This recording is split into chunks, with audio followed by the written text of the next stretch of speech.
Hey, welcome back to Pia Talk. Today we are talking Evil Things, Season 1, Episode 8. This show is on the Destination America channel. If you want to catch this episode, it is on demand as well as on their app. But before we get into this episode, if you have not subscribed, please support my channel and subscribe, share, like, and hit the notification bell. Thank you. So let's get into this episode. This takes place in Arizona in 2009 with a lady named Michelle. Michelle had just broken off a 3-year engagement and she wasn't really sure how she was feeling about it, and she thought she should just take some time to be by herself and find herself again. So she decides to go back to her hometown, a little small town out in the desert in Arizona. When she went back to her hometown, she just so happened to drive by an old roadside restaurant slash bar that her and her father used to go to for burgers. And she remembered the memory and how good it felt being with her dad there as a kid. And the place was actually abandoned. So she thought, I'm going to buy the place. I'm going to breathe new life into it, and I'm going to make the best of my move here to, my hometown. So she used her entire savings and she took out a loan and she started renovating the old place. The roadside cafe was about 10 miles outside of her hometown, and it was very quiet, very still. The only noise she ever heard was an 18-wheeler going by or a train, and her nearest neighbors were a little over a mile away. So usually the only noise that she heard was noise that she was making with her music or doing repairs on the bar. In an effort to save money, Michelle decides to live in the bar. There was a little room in the back of the bar, so she turned that into her little apartment until she can get the bar up and running, and then she would be able to actually afford to get her own place. One night before she went to bed, she put all the bar stools on top of the tables and on top of the bar because she knew that she was going to mop the floor that next morning. The next morning when she wakes up and she walks out into the bar, all the chairs are on the floor. They're all over the place. They're knocked over, and she's thinking to herself, oh my gosh, what the heck happened? Did I sleep through some sort of earthquake? She had no clue how those chairs ended up all over the place. That would have spooked me out quite a bit, and I don't know if I would actually sleep through an earthquake. I don't know. Day 4, the lights go out in her building, and she remembers that she had just had an inspector out there that told her that there was absolutely nothing wrong with her electrical system, and she could not figure out why would all of the lights go out. So while she's trying to fool around with the electrical system, the fuse box, trying to find out, if there's anything that she could possibly do to fix this issue before she has to call, someone out, the phone inside of the bar that's about 50 years old starts ringing. She's thinking to herself, wow, this is amazing. This phone is about 50 years old and it still works. She answers the phone, but all she hears is static. Day 6, she calls out an electrician, and he comes out, and his name is Brett. Brett comes out, he checks everything, he lets her know that her system is actually going to need a full overhaul, but he is able to, do a little patchwork on it so that she doesn't have to get the full overhaul right away, considering that she has put all of her money into purchasing the place. She doesn't have a lot of extra money just laying around. It also turns out that Brett happens to be very attractive, and she's attracted to him and he's attracted to her, and he asked her out for the 4th of July, which is coming up. He wanted to know if she wanted to come over to his house for a barbecue and fireworks, and she says, hey, why not? Soon after Brett leaves, the phone starts ringing again. She picks up the phone, and all she hears is screaming. Nope. The phone is 50 years old. Who is calling there? The place has been closed for a while. And then you answer the phone and somebody is screaming? Yikes. Anyway, the phone calls start coming day and night. She is so confused because every time she picks up the phone, it's either static or screaming. Michelle starts to think that it's children playing on the phone. Some kids are calling and, pranking her, and she has, no idea why or, how she's going to get this to stop. She decides to call the phone company. When she calls the phone company tells her that that phone is not a working phone. And she says, it has to be a working phone. I'm receiving calls every day, day and night. And the lady at the phone company says, well, try to call me from the phone. So she puts down her cell phone and she tries to call the number that the operator gives her, and the phone doesn't work. She tells Michelle, she says, that phone was disconnected 30 years ago. There's no way that you're getting phone calls on this phone. Michelle hangs up the phone with the operator at the phone company, and she's just confused. She's telling the producers of the show that she's like, well, I believe her when she says that the phone has been disconnected, and it is odd, but I'm hearing the ringing. I'm picking it up. I'm hearing the static. I'm hearing the screaming. What is happening here? Not 5 minutes after she hangs up with the operator, the phone starts ringing again. She answers the phone to nothing, just pure static. The producer asked her why she didn't just take the phone off the wall and unplug it. And she says that at the time she didn't even think about taking the phone off the wall and unplugging it. She also says that she really was interested in who was calling and what was going on. I tell you what, I would have took that phone off the wall, beat the hell out of that phone with a hammer, and threw it out the back door. I mean, what? Day 10. Melissa goes over to Brett's house for a little barbecue. It turns out it's an intimate barbecue, just her and Brett, she thinks. Then out of nowhere, Walter shows up. Turns out that Brett used to be an apprentice for Walter. Walter showed Brett everything he knew about being an electrician, everything that he knew. When Walter was injured and his hips went out, he didn't have anybody, so Brett let Walter move into his home. So Brett takes care of Walter, and Walter still shows him a few tricks of the trade every now and again. Walter comes out and introduces himself to Michelle, and he says, so you bought the old roadside diner? And she said, yeah. And he says, oh, that diner was named a whole bunch of different names over the years. It's had a whole lot of different owners. And she said, yeah, I haven't really came up with a name for the place yet. And he said, I don't think you'll be there long enough to come up with one. And he walks away. Michelle is like, what the hell is wrong with Walter? And as I'm watching the show, I'm saying the same thing. Walter, what the hell you know? What is going on, Walter? Share with us. Walter doesn't say anything. Walter just goes on back in the house. I guess Walter said, you'll find out. She's behind the bar doing a little cleaning. She decides to make herself a little drink, so she pours herself a drink, then she turns around and gets back to cleaning. When she turns back around to take a drink, the glass is filled with red-looking substance that seems like blood. So she's looking all up in the ceiling, trying to figure out, is there something in the ceiling dripping into her cup? There was nothing. She freaks out totally, and I would have freaked out too. What is this? And especially after you check the ceiling, you check everywhere, and there's nothing that could have possibly dripped into the glass. Yikes. As she is trying to inspect this drink and figure out what the heck is going on, that phone starts ringing again. She picks up the phone, and the only thing she hears is two words: help us. She hangs up the phone and she calls Brett. Brett comes over and she explains to him what happened about the drink, about the chairs, about the phone calls, about the help us, and Brett offers to stay tonight. New guy Brett, staying the night. Okay, I see you, Brett. Every now and again, a girl needs a knight in shining armor, a little distraction from the ghost. I'm just kidding. No, I'm not.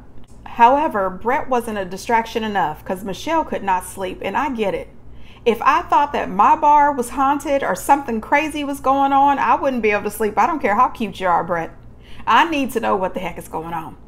Michelle wanders around the bar that night trying to figure out what is happening at her place.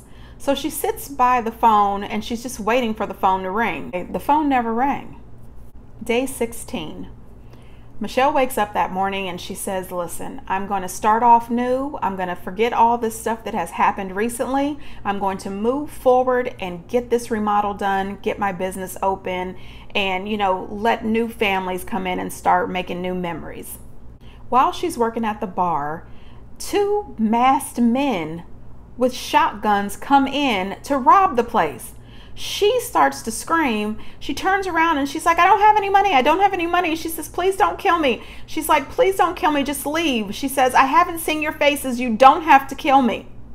She turns back around and they're gone. Nobody's there. Nobody is robbing her. Then she looks past at the door and the deadbolt is still locked. So she's thinking, how did they get in here? Girl. Nope. She starts thinking, could all this be connected?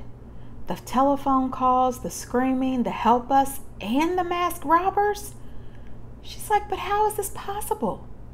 She goes over to the phone to pick the phone up to see if she can hear anything. And when she turns around, she sees her bar full of dead people. They had been shot. She screams and runs out. Honey, listen. Screams and runs out. What they should have said is she screamed, ran out, and never came back except to put that for sale sign out in the front. For sale by owner. We out. The producer asked her, why didn't she call the police? I thought, producer, are you nuts? What was she going to tell the cops? She tells the producer pretty much the same thing. She said, really? She said, so I'm going to call the cops and tell them everything that has been going on. She said, and then what? They're going to have me committed? Come on, producer. How the hell is she supposed to explain that 2 ghosts just tried to rob her? She goes to Brett's house to tell him about the situation. She just didn't want to go back in that bar anymore. She had to explain to him what just happened. Brett tries to explain it away, like most people. Brett says, is it possible when the robbers came in, it was just a reflection of a passing car or something? And she says, well, what about the dead people that I saw? And he's like, well, nope, I guess that's not what happened.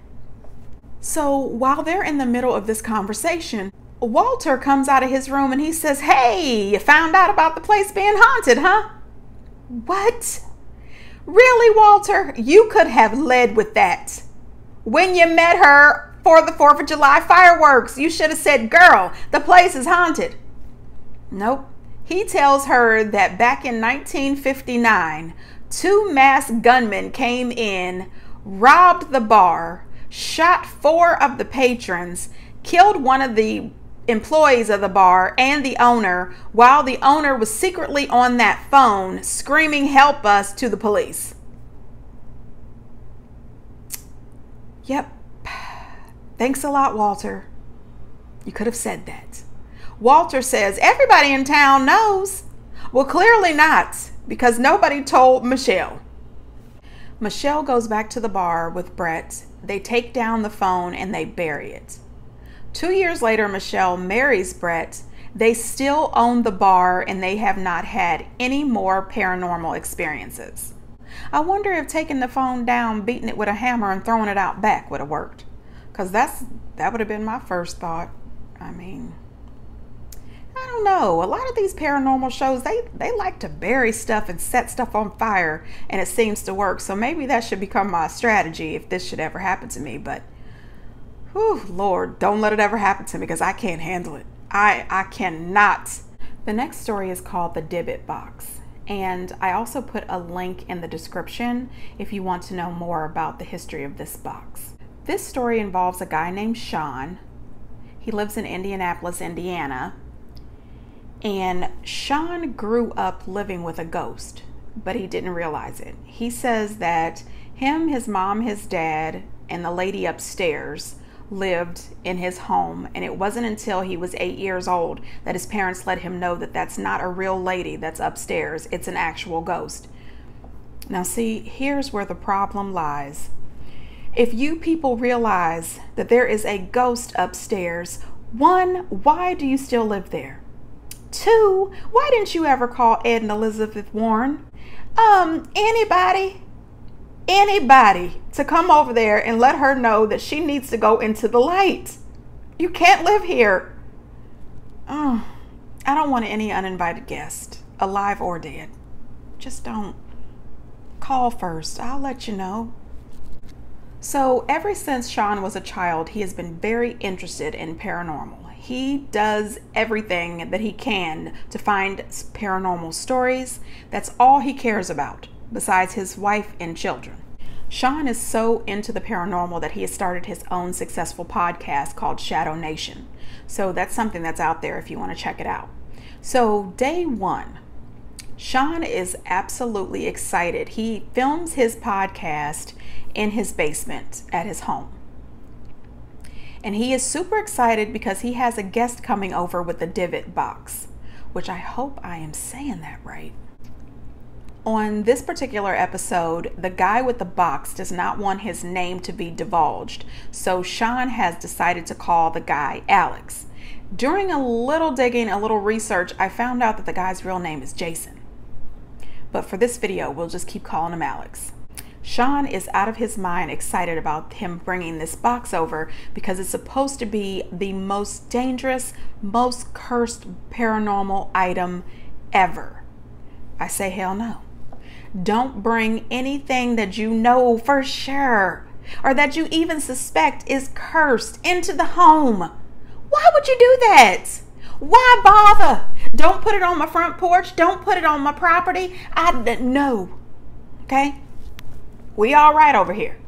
Don't bring it in the house. But you know, hey, Sean is into paranormal and I'm sure his wife is aware that this is his thing. He's downstairs in the basement with Alex on the podcast talking about this box. Sean's wife Stacy is upstairs in her room, very pregnant, relaxing, reading a book.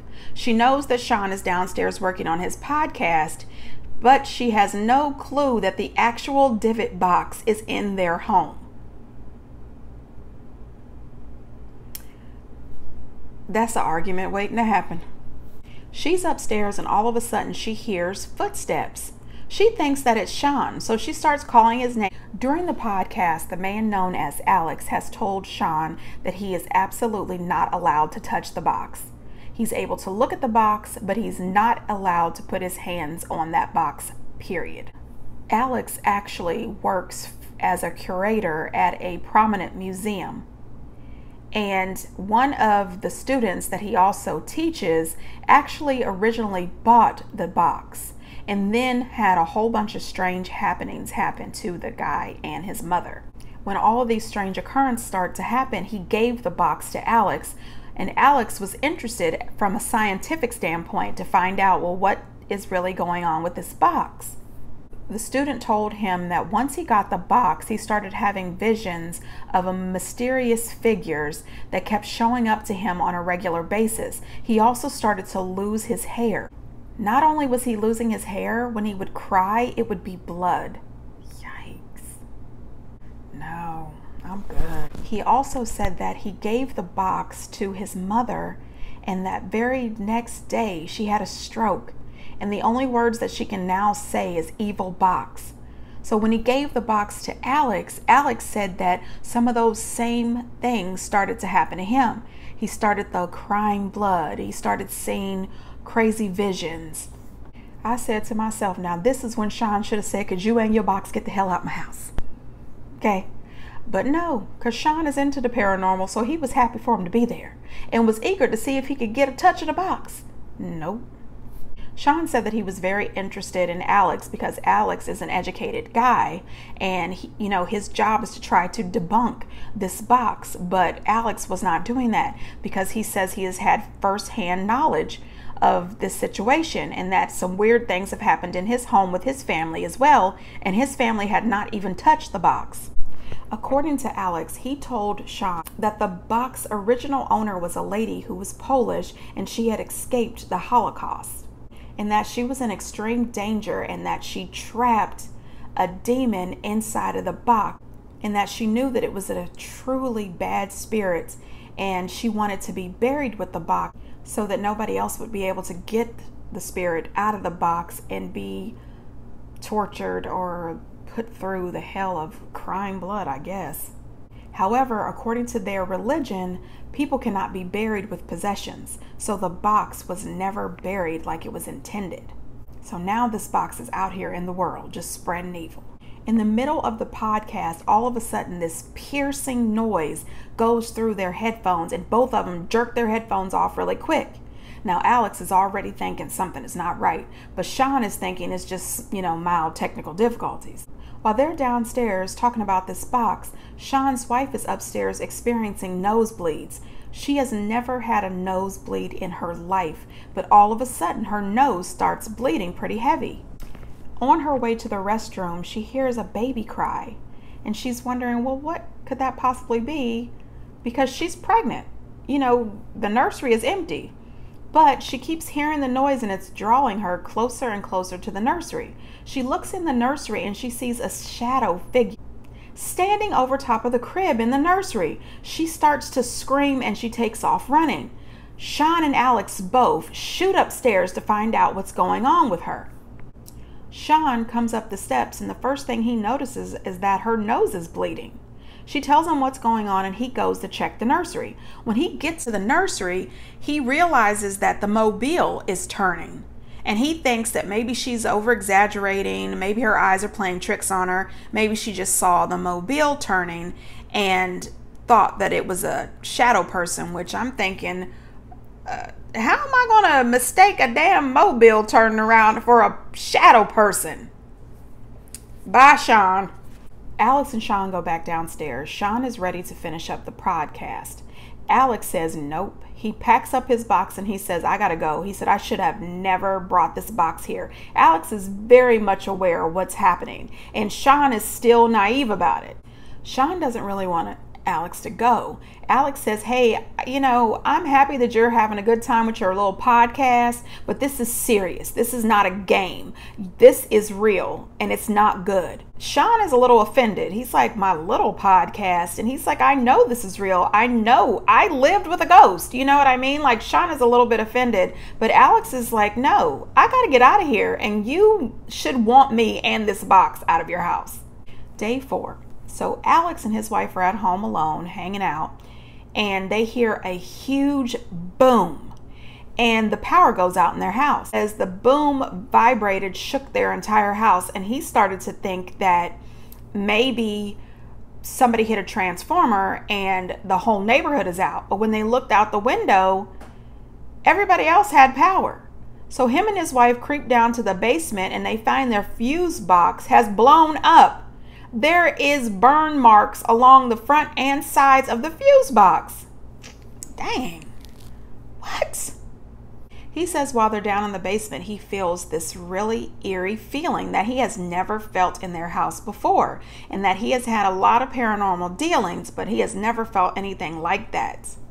Sean says that he's seen a lot of ghosts, and he says that people usually describe them as shadow figures and white, kind of grayish figures. And he says that's not the way he sees them. He says when he sees them, they are real full-fledged people with no eyes.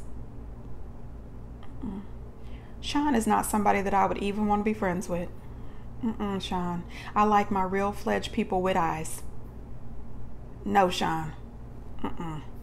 Stacy, his wife, she says the same night, about 2 o'clock in the morning, Sean is fast asleep, but she can't sleep because her baby is furiously kicking. Maybe the baby was just sensing that the mom was uneasy. Sean wakes up to find Stacy standing out in the hall, right on the edge of the top step, with her arms looking like she was holding something, and she kept muttering the same phrase over and over again. And he's scared to approach her too quickly because she's 1, asleep, 2, pregnant, 3, hanging on the edge of the front step. She could fall and get hurt. So he's quietly tipping over to her to grab her while she is still cradling something and saying this mantra over and over again. When he shakes her awake, she says, where is it? Where is it? It was in my arms. It was in my arms. And he's like, what are you talking about? She said, the box. The box. I was holding it. It was here. I picked it up. I have it. Girl. See, another reason she should have went off on him. What are you doing bringing this into the house? You don't do that. Sean gets completely freaked out. He calls Alex on the phone, and Alex tells him up front, he's like, you've been experiencing stuff there. And he's like, yes. And then he repeats to Alex what his wife was saying in that mantra. He says it was Hebrew and it was a prayer. Sean says, my wife doesn't know Hebrew, and neither do I. And he says, neither do I.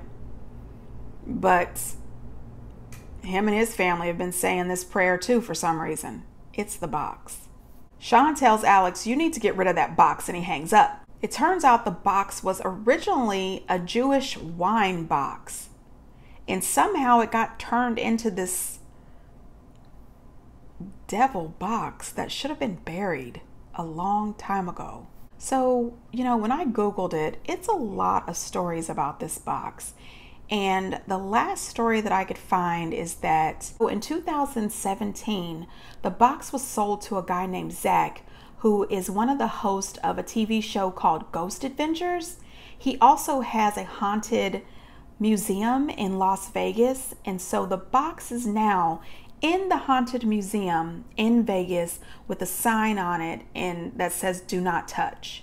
On the show, Sean and Alex bury the box, but after looking over some information online, of course we found out that box was not buried.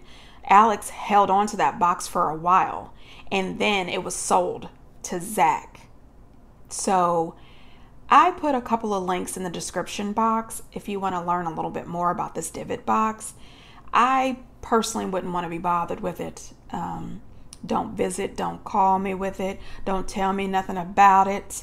Keep it in Las Vegas in that museum that I won't be visiting.